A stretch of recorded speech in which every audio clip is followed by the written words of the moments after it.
መውጣት ኃላፊነት እንዳለብን አውቀን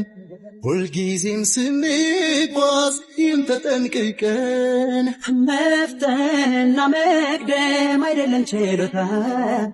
ትዕግስትን ላበስ ይኖረን እርጋታ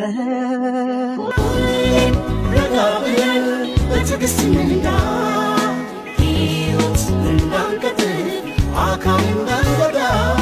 ከአልኮል ካደንዛዥ ዕፅ ከሱሱ ጸድተን ድካም እናስወግድ በቂ እንቅልፍ አግኝተን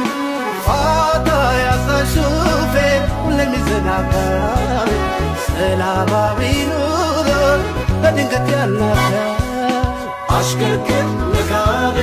ነቃ ብለን አትቸኩል ትደርሳለህ